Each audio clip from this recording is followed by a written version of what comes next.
Ever wonder what it feels like to absolutely loathe the role that made you famous? While we're out here obsessing over these iconic characters, the actors behind them might be rolling their eyes. From method madness to insane prosthetics and grueling scripts, these stars paid the ultimate price for the roles we adore. Hold tight for some eye-opening, hilarious confessions as we dig into 10 moments where actors just couldn't stand the iconic parts that would define their careers. Daniel Craig's Bond was sharp, rugged, and surprisingly human, but the actor found himself trapped in a high-stakes grind he grew to detest. By the time Spectre wrapped, Craig famously quipped that he'd rather slash his wrists than return to Bond, and he wasn't kidding. The grueling physical demands left him battered. He tore a knee ligament, cracked a tooth, and sprained both shoulders, becoming more a patient than a spy by the end. And while fans idolized his steely gaze and explosive stunts, Craig saw only the endless hours spent training and recuperating. Even the intensity of the Bond press tours wore on him, as fans and interviewers poked at him with questions about the character's future when he could barely stomach another scene. His return for No Time to Die was rumored to have been secured only by an astronomical paycheck, one high enough to make enduring Bond's tuxedoed lifestyle palatable one last time. When he finally did say goodbye, it was a real sense of liberation, the end of years of pain and fatigue that left him truly saying, good riddance, to his most famous role. Becoming a vampire heartthrob sounds like every young actor's dream, but for Robert Pattinson, it was a horror story of its own. From the outset, Pattinson was vocal about his disdain for Edward Cullen, whom he saw as a century-old vampire that couldn't be more tragic, or more boring. Throughout filming, he openly joked that Edward was virtually suicidal and constantly miserable, an irony lost on die-hard fans who hung on every tortured stare and brooding glance. Pattinson went so far as to mock Edward's personality in interviews, remarking that his character was, at best, an idiot. Over the course of 5 films, the awkward public devotion became exhausting. Fans camped outside his house, and fan mail piled up in stacks. But even as he smiled and waved through Twilight premieres and panels, his frustrations brewed. The overly serious tone of Twilight, the bizarre love triangles, and the sparkling vampire lore were too much for him to handle without a heavy dose of irony. He survived the saga with humor and rolled his eyes all the way to the bank, only to finally break free and make fun of Edward on talk shows whenever he could.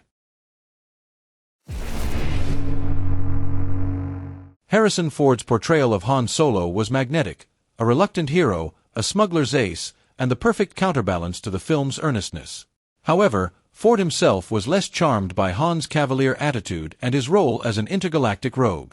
Behind the scenes, Ford found the character a little too cocky and one-dimensional, often lamenting his lack of depth. In fact, by the time they were filming The Empire Strikes Back, Ford was practically begging George Lucas to kill Han off, thinking that would make the story richer while sparing him from more of the character's cheesy banter. He wanted a powerful death, something that would add emotional weight to the saga, but Lucas wasn't interested. Reluctantly, Ford suited up again, delivering those iconic lines like, "I love you." I know. With a little bit of resignation. Years later, he finally got his wish in The Force Awakens, allowing him to exit the franchise on his own terms. But by then, Ford had spent decades trying to distance himself from the character he found so hard to take seriously. Alec Guinness brought gravitas to the original Star Wars trilogy as the wise Jedi Master Obi-Wan Kenobi, but his refined approach to acting made him loathe the role he deemed beneath his talents. Guinness, a highly regarded Shakespearean actor, felt the Star Wars dialogue was outright terrible, calling it fairy tale rubbish and describing the lines as some of the worst he'd ever had to recite. When fans came to him starstruck, he was baffled by their enthusiasm for what he saw as a shallow space opera. In fact, he notoriously told a young fan he'd only give him an autograph if he promised to never watch Star Wars again. He even begged Lucas to kill Obi-Wan off in the first film to end his involvement with the franchise, which Lucas reluctantly did, though he managed to rope Guinness back in for ghostly cameos in the sequels. While the world would never forget him as Obi-Wan, Guinness spent his remaining years avoiding talk of the role whenever possible, feeling he had sacrificed artistic dignity for a paycheck. While Titanic went down in history as one of the biggest cinematic achievements, Kate Winslet would prefer to leave Rose in the icy depths of the Atlantic. The film's monumental success meant years of fans quoting, Draw Me Like One of Your French Girls, and endless press questions about her chemistry with Leonardo DiCaprio. Winslet found the scenes she filmed both physically and emotionally taxing, particularly the months spent in chilly water tanks that left her so miserable she contracted hypothermia. The relentless attention wasn't much easier. Winslet later admitted that the endless questions about her nude scene and the iconic I'm Flying scene were more cringeworthy than nostalgic. Over time, the film's weight bore down on her, and she was less than sentimental about Rose's love story and heartbreak. Though she's proud of the film's impact, Winslet admits she's haunted by Rose and prefers her other roles to the one that left her soaking wet and literally freezing for months. Christopher Plummer might have played Captain Von Trapp with military precision and a dose of romance, but the sweetness of The Sound of Music soured him entirely. Plummer disliked the script's sentimental drivel so much that he privately dubbed the movie The Sound of Mucus. The actor had little patience for the film's over-the-top wholesomeness, and playing a man so rigidly proper surrounded by singing children was his personal nightmare. He also didn't take to the film's wildly successful soundtrack, claiming he found the songs nearly unbearable after a while. Despite its success, Plummer confessed he spent most of the shoot finding solace in alcohol to get through the syrupy storyline. Over time, he openly admitted he never had much love for the role, dodging reunion events and interviews about the film at every opportunity. Fans may forever adore Captain Von Trapp, but for Plummer, it was a role he could live without. Sean Connery's smooth-talking, martini-drinking James Bond captivated audiences, but the character wore out Connery's patience fast. The role brought him fame and fortune, but it also brought swarms of Bond fans who made his private life a nightmare. Connery felt trapped by Bond's image, often calling the character shallow and two-dimensional.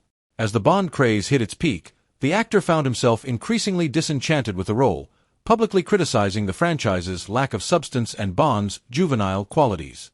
Connery's frustration only grew as he became typecast, struggling to find work that wouldn't involve him smirking through a casino scene or chasing down a villain. His desire to escape Bond was so great that he was willing to walk away, despite the enormous paychecks.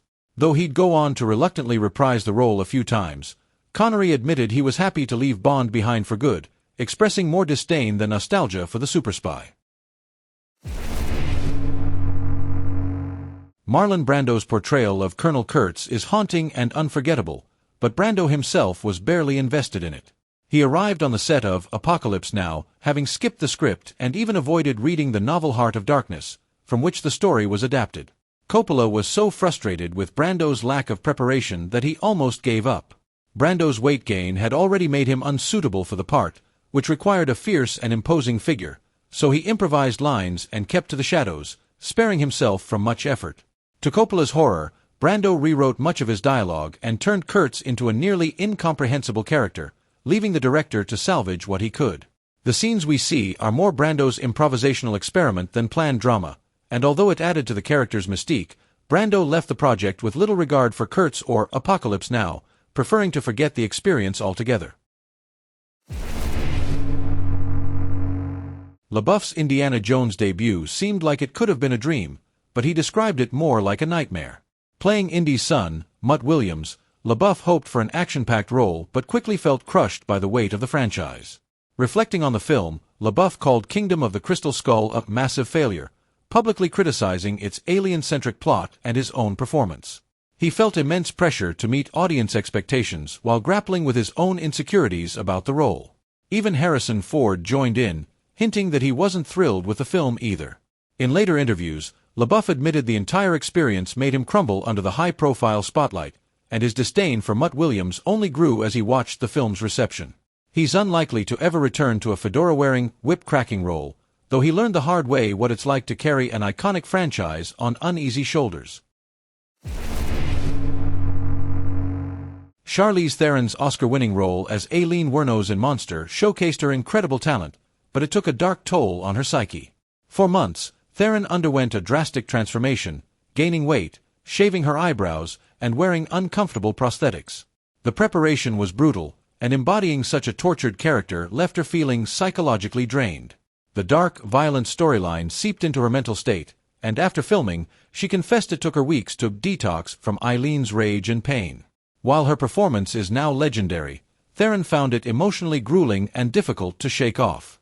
Although she's proud of the role, she's admitted it was the most difficult of her career, leaving her grateful to leave Aileen in the rearview and move on to brighter characters.